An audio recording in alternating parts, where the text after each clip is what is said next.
Pita Limjaroenrat, yang diharapkan menjadi Perdana Menteri Thailand, mendapat 2 serangan besar sekaligus.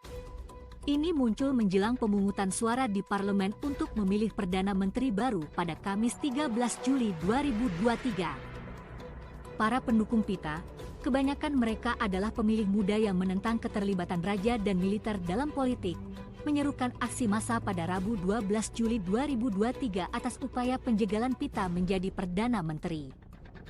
Para aktivis gerakan aksi massa yang menuntut perubahan pasal 112 mengenai penghinaan terhadap raja dan menentang pemerintahan militer, mendesak para pendukungnya kembali ke jalan pada Rabu waktu setempat. Paling tidak di 5 kota termasuk Bangkok. Harus ada perlawanan terhadap usaha untuk menghancurkan demokrasi. Apapun putusannya, biarkan semua orang tahu, pertarungan baru saja dimulai, kata pemimpin aksi massa. Anon nampak dalam tulisan tangan yang diunggah di akun Twitter, Rabu. Kondisi ini meningkatkan potensi terjadinya kembali kemelut politik di Thailand, menyusul perpecahan politik dalam kurun 2 dekade.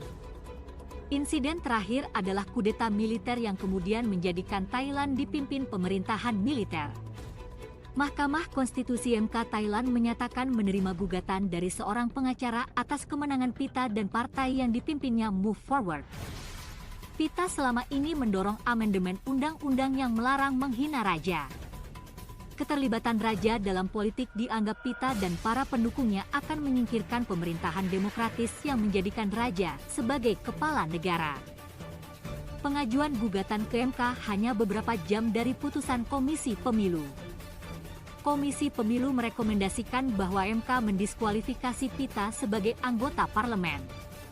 Ini merujuk gugatan bahwa Pita tak punya kualifikasi mengikuti pemilu pada 14 Mei lalu. Sebab ia saat itu memiliki saham di sebuah perusahaan media. Menurut aturan, itu tak boleh. Belum ada indikasi jelas perkembangan di MK maupun Komisi Pemilu akan mengadang Pita dalam kontestasi pemilihan Perdana Menteri baru pada Kamis besok. Ia harus mendapatkan lebih dari setengah dari seluruh suara di parlemen. Untuk memperoleh dukungan parlemen guna menjadi Perdana Menteri, Pita mesti mendulang suara dari kelompok konservatif di Senat yang menentang perubahan pasal 112 Undang-Undang Pidana, yang menetapkan hukuman 15 tahun penjara bagi penghina raja. Pita menyatakan rekomendasi Komisi Pemilu bahwa dia didiskualifikasi merupakan tindakan yang tak adil dan ia mempertanyakan waktu pemberian rekomendasi itu. Ini terburu-buru, sehari sebelum pemilihan Perdana Menteri. Mestinya ini tak terjadi, katanya. Dalam wawancara televisi, bersamaan dengan pengumuman MK, Pita menekankan usulan amandemen pasal 112 bukan berarti merendahkan monarki. Namun, masih banyak yang menolak adanya penghapusan hukuman bagi penghina raja. Pita didukung koalisi 8 partai yang menguasai 312 kursi di Majelis Rendah Parlemen Thailand. Ia berharap semua berjalan mulus meski masih membutuhkan 64 suara lagi baik dari partai rival di Majelis Rendah maupun anggota Senat yang ditunjuk junta. Ini tantangan. Dan tantangan lain mengemuka.